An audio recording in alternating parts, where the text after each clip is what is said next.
Welcome to 360 Money Matters, where financial planners Billy and Andrew talk all things financial planning. This podcast aims to increase your knowledge and confidence with all things money.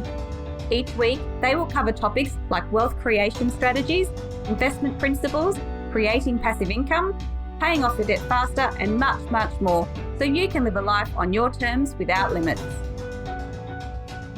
Hello and welcome back to another episode of the 360 Money Matters podcast. I'm Billy and I'm joined by my co-host, Andrew.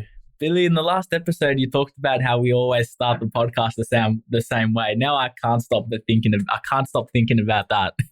We need to try and mix it up. Yeah, we're going to mix it up somehow. I mean, you've got to open it some way and there has to be some consistency, right? So I don't know, maybe we'll wait and see what the feedback from our listeners are and see if they think we need to mix it up a little bit. I'm not sure. But look, hopefully another ripper episode from the 360 Money Matters team.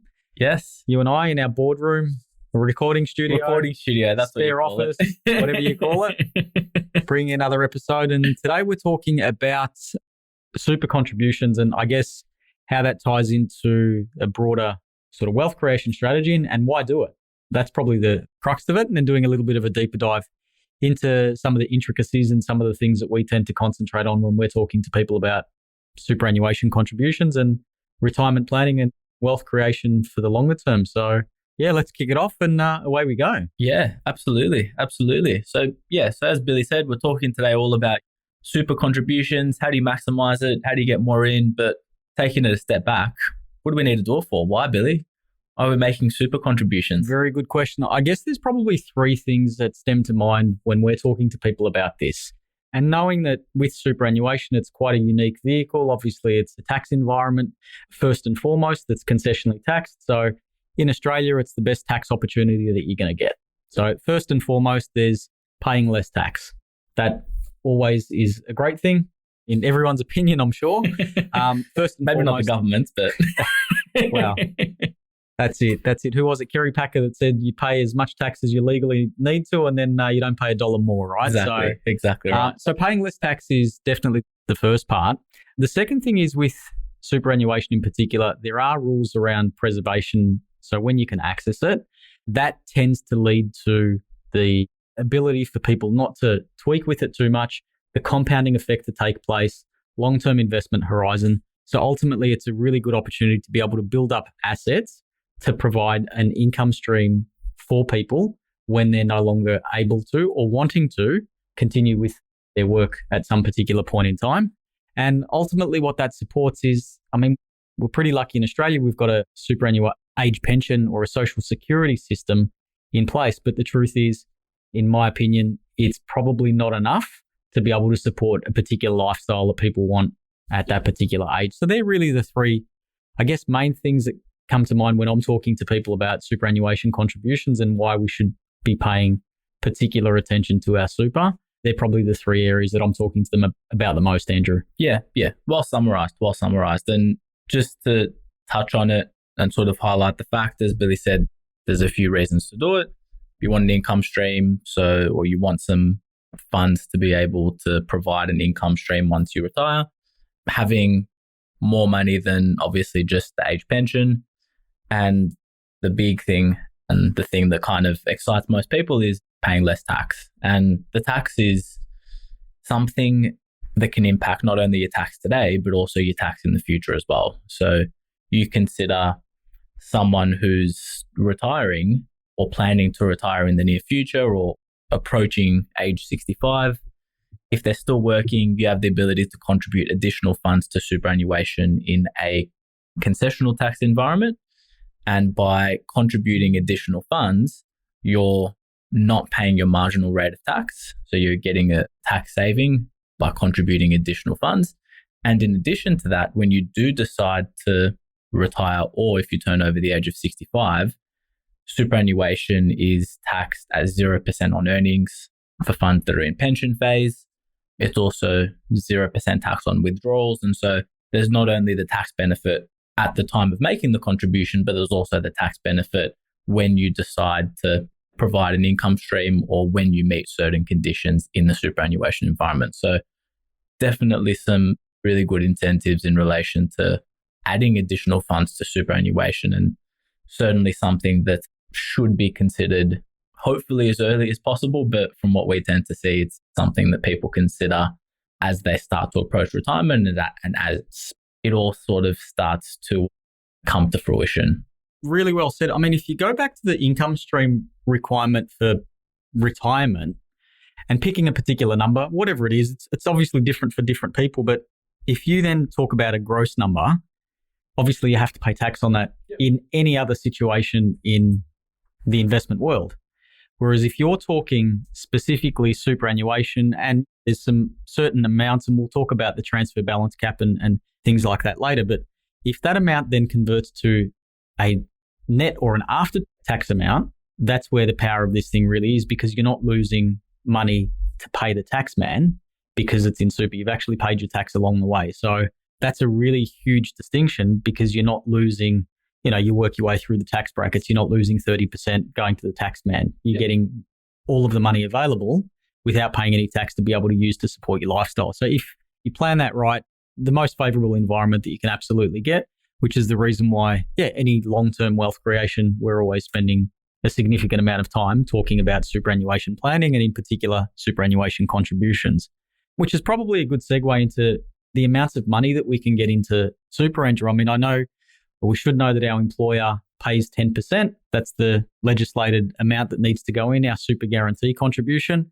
Tell us, how does that tie into the amount of money that we can put into super, and what are some of the limitations with that? Yeah. So look, as we've already touched on, we've got the reasons why you want to contribute to super, but the government also, to some degree, wants to limit the amount that you can contribute as well. Hang on, let me get that straight. So they want you to save for your own retirement, but they don't want you to put too much money into super? Right. Is that right? Well, what they want is you to have enough money so you don't need to rely on the government, but not too much money where you're avoiding tax. So they're trying to strike that balance, and what they're trying to do is make sure that you can contribute, make sure that you're self-sufficient, but they don't want you to have too much there, because then they're missing out on their slice of the pie. Understood. Got it. Right.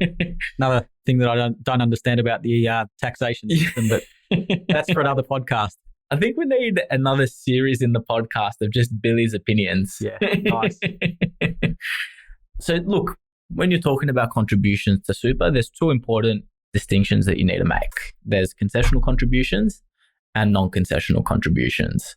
So if we just focus on concessional contributions for the moment, concessional contributions are contributions that you make to superannuation pre-tax. So what that means is, if you're making those contributions towards super, you're not paying your marginal rate of tax, and you're paying the superannuation rate of tax in terms of contributions. So a type of concessional contribution is exactly what you alluded to before, is your work contributions, or the contributions that your employer is making on your behalf. So let's say you're earning 70 grand a year, and you're getting $7,000 worth of super contributions towards your superannuation fund. You're not paying your marginal rate of tax of 37.5% and then 15% tax. It's avoiding your marginal rate of tax, and you're only paying the 15% concessional contribution.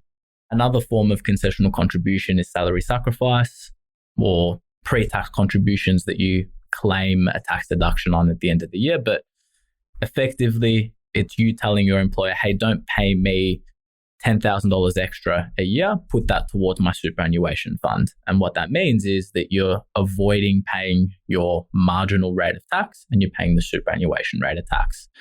Now, that is limited, obviously, because the government, again, wants you to have money in super, but not too much money in super.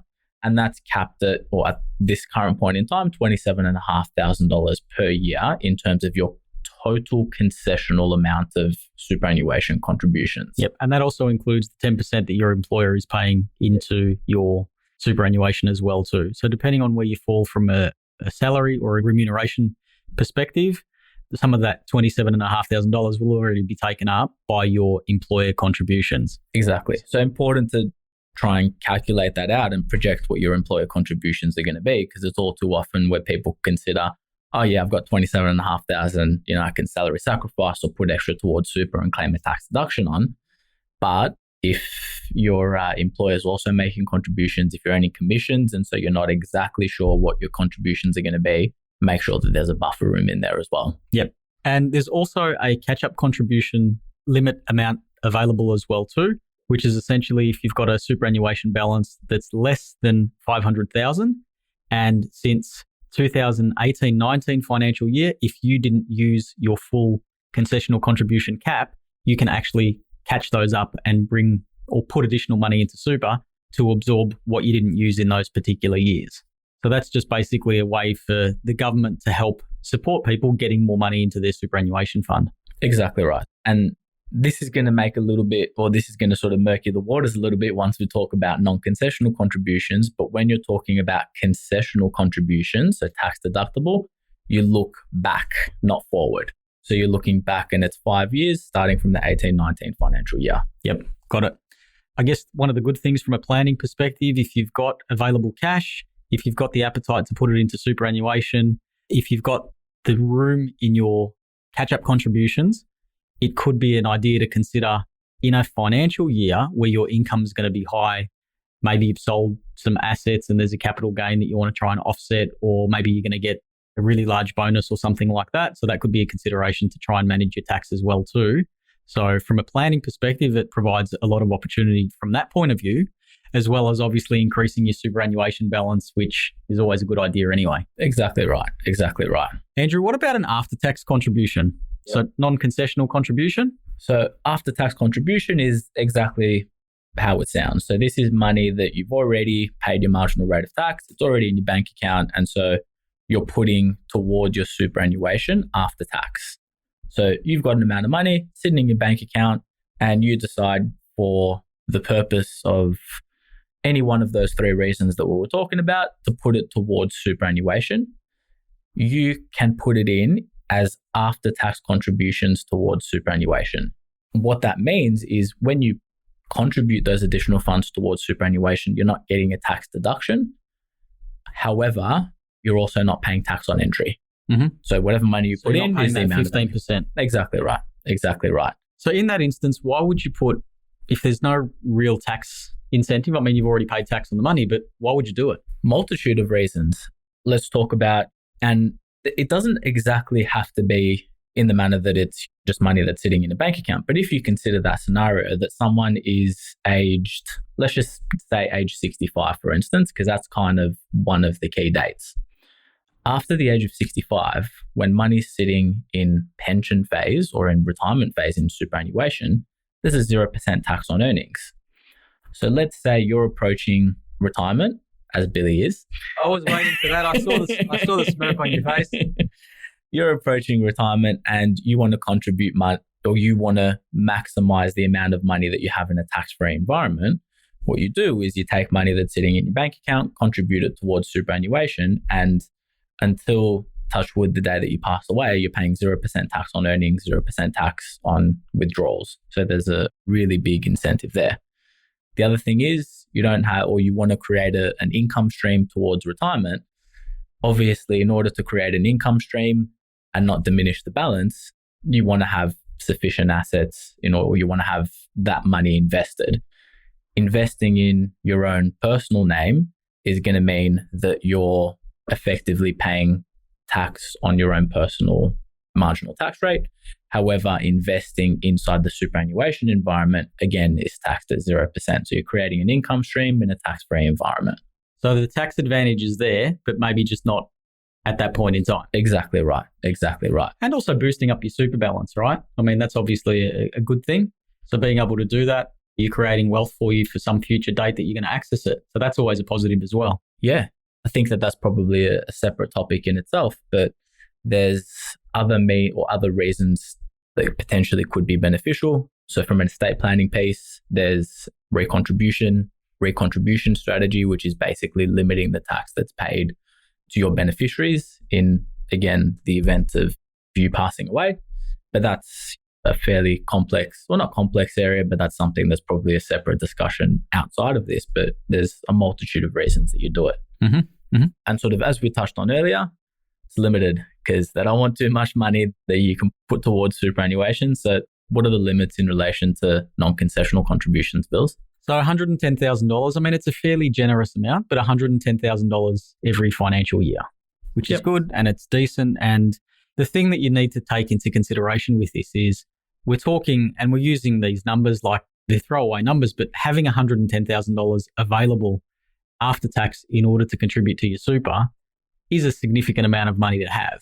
So it's in my opinion, it's a fairly generous amount to be able to do that year in, year out as well too. And then you go and add that on top of your concessional contribution limit. You'd probably go down the path of the concessional contribution limit first. So capping out at that, if you've got any carry forward contributions, there's also that as well too, before you even start to get into the non-concessional stuff. So if you add all of these things together, I think it's quite generous. Above and beyond that, there's some other things as well too. So hold on. Did you just say that the government is generous, Bills? Maybe that was a slip of the tongue. Sorry, I'm throwing you off track. No, there's also the bring forward contributions as well too. So from a non-concessional perspective, even though you can do $110,000 per annum, you can bring forward 3 years worth of contributions in one particular year. So that's designed for people, I guess, where you've got access to a large amount of money and you've got a superannuation balance that's quite low.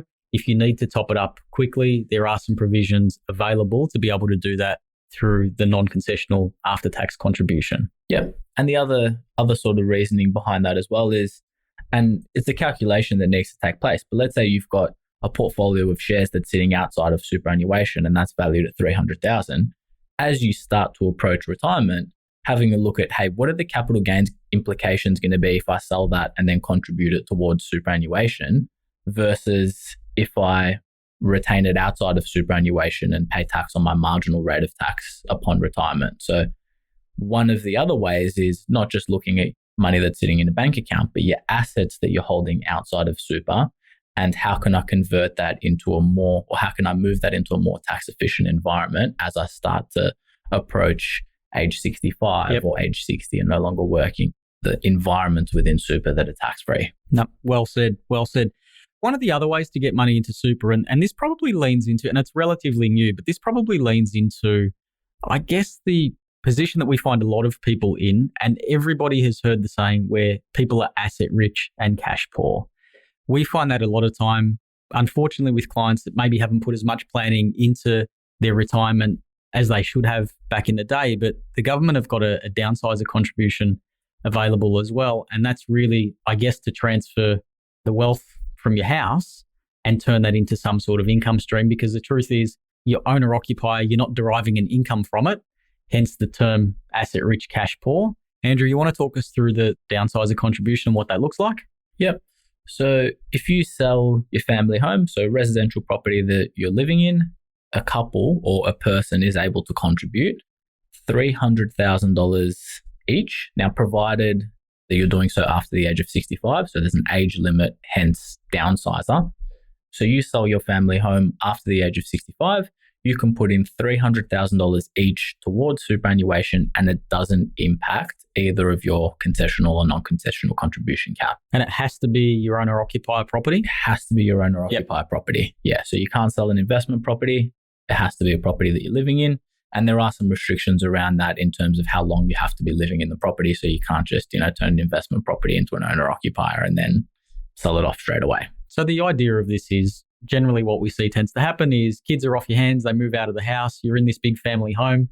All of a sudden it's too big, you don't need 4 bedrooms or whatever it may be. So you sell it, you extract the value out of that, you put some money towards a new house, new accommodation, but you've got a lump sum amount of money. In the government's case, they allow you to do $300,000 per person, put that into super, put that to work for you, that starts to generate an income. It's pretty simple, right? Exactly. And it's a good it's either a top up or in some cases, it's the retirement strategy. So, as you said, the amount of times that I've seen clients that have either just hit retirement or just about to hit retirement don't have sufficient assets within their super.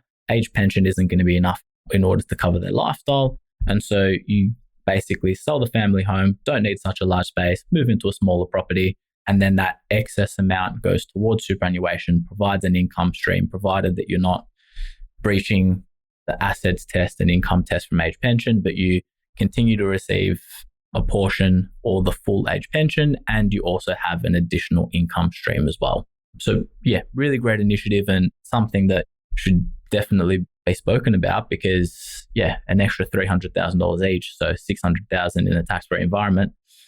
It's pretty generous, as Billy would say. Absolutely. Thank you, Mr. Government, Mr. Taxman. Government co-contributions, Andrew. So an incentive or an initiative that's been put in place by the government to help support low-income earners. Low and middle, yeah. Boost up their superannuation balance. Yep. So the idea is if you meet certain thresholds and you contribute money into superannuation, the government will contribute some money towards that as well too. And this is the 1%ers, right? So we're talking about, yeah, it's a $500 co-contribution. So you're not talking about the huge difference in terms of your retirement strategy, but if you can get that every year and you can get that over the course of your lifetime contributions towards superannuation, certainly nothing to sneeze at. I wouldn't sneeze at $500 bill. Yeah, exactly. So it's just a way to get a little bit more money into superannuation if you're in that category, and it's funded by the government, which is fantastic. So yeah, if you can take advantage of that, away you go. Andrew, we might get into that 0% tax environment that we were talking about before, because that's fantastic. And that's ultimately if you can take money to provide for yourself in retirement and not pay any tax on earnings or the income, it's absolutely perfect. But there are some limitations around the pension balance transfer cap. That's a bit of a mouthful. You want to run us through what that is, what the limitations are, and I guess we can even talk about what it's designed to do. I've got my own theories around that, as I tend to have with pretty much everything, but you want to run us through what that looks like and, yeah, what limitations there are with that. Yep. So when you have money in superannuation, there's two environments that you can effectively hold the money in superannuation. As you're working, it's in accumulation phase. So exactly as it sounds, you're accumulating wealth for your retirement. In accumulation phase, it's taxed at 15%. So still concessionally taxed, still better than most people's marginal rate of tax. And you can only contribute funds into it, but you can't draw any money out. What we were talking about, or what we've been sort of alluding to, is you have the ability in the superannuation environment to convert all or part of your superannuation into pension phase. When it's in pension phase, it's taxed at 0%. So there's 0% tax on earnings, there's 0% tax on withdrawals. So as you're drawing money out of superannuation, you're not paying any tax. As the money that's in superannuation is either making a capital gain or earning an income or a dividend, it's also taxed at 0. And that happens if you're over the age of 60 and no longer working. You have the ability to have that 0% tax environment. Yep. And in addition, or irrespective of your work status, if you're over the age of 65.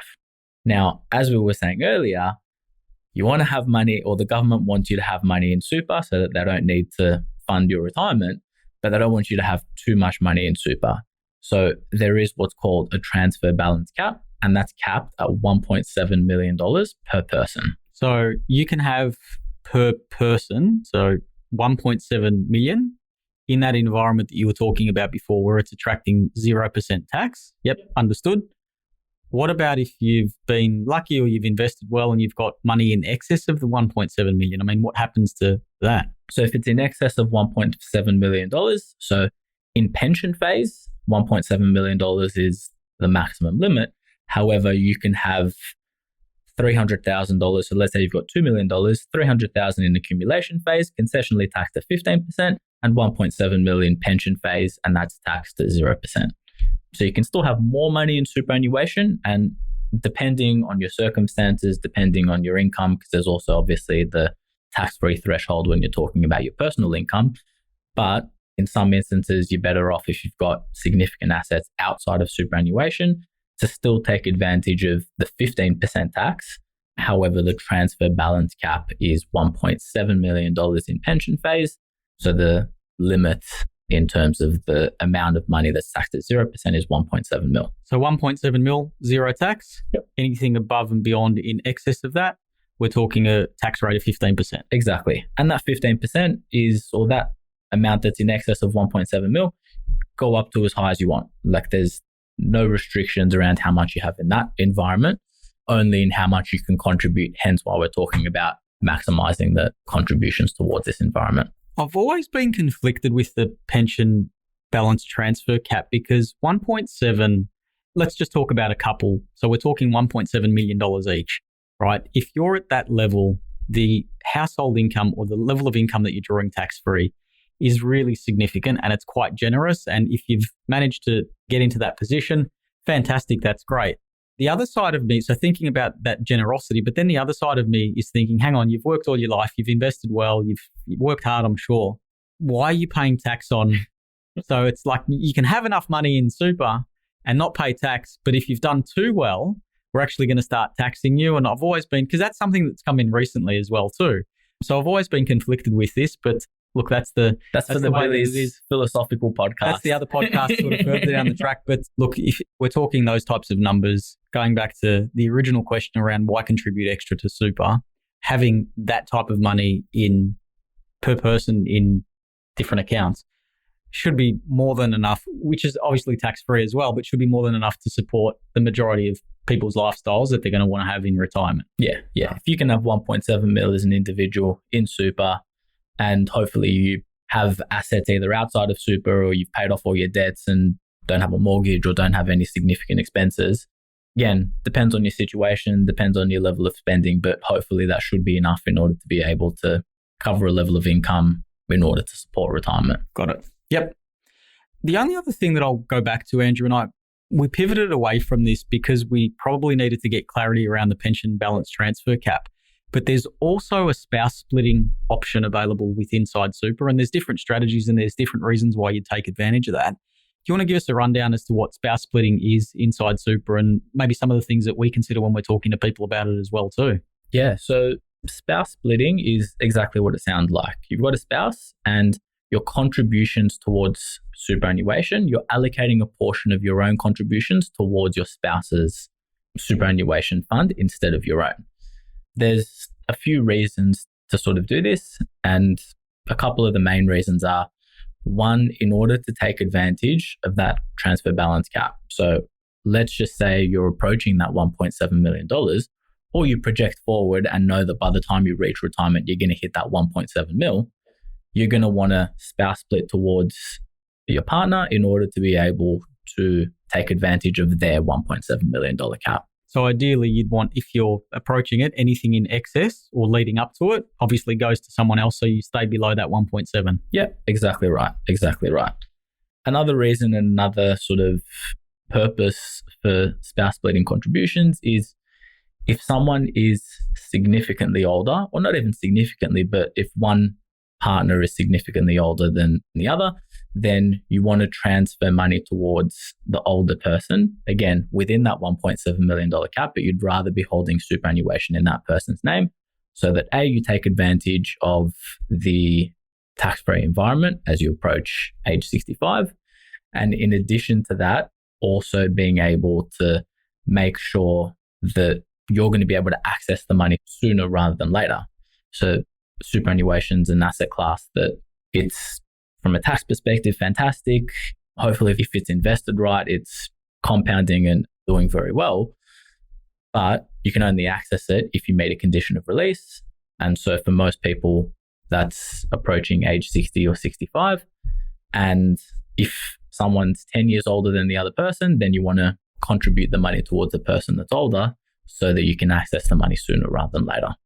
To add some complexity, and I think that was a really good example of why you'd use spouse splitting, but to add some more complexity, there is also an environment or a situation where you'd actually go the other way and you'd spouse split to the younger spouse.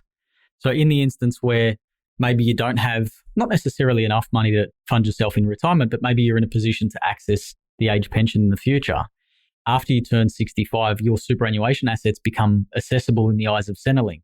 So if you're older than your spouse, maybe you move and split some of your super into the younger person's superannuation fund. So then when you get to the age pension, I guess the accessibility that you go through with Centrelink, you have less assets in your name to be able to increase your entitlement to the age pension. So depending on what your strategy is, there's also an argument to be able to go the other way and move it towards the younger spouse's name too. Yeah. And I think that kind of rounds things out and ties up all of this perfectly because we know why you should contribute to superannuation. We know why it's powerful and what the benefits are.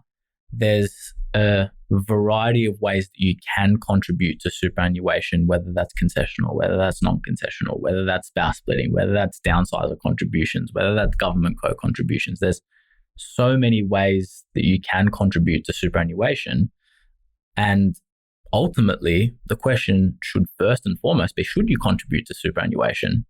And then what's the most effective and efficient way in order to do so for your strategy and your situation? So making sure that there's a financial plan, making sure that there's something that you're moving towards in order to meet your financial goals is imperative in all of this, because depending on your strategy, depending on what you want to achieve, one could be using spouse splitting to the older person, the other could be using spouse splitting to the younger person, one could be using downsizer contributions to one person and the other. I mean, it can be a minefield because of the fact that there's complexity around the tax environment and complexity around other things that superannuation will impact in your financial plan. And so making sure that you've received the right advice and you're doing it in the best manner is really important. Andrew, well said and well summarised. I don't think I could have done a better job myself, mate. So well done. And hopefully that gives our listeners some more insight into the superannuation conversation and some of the things and the limitations and the opportunities available when contributing money to superannuation. But to our listeners,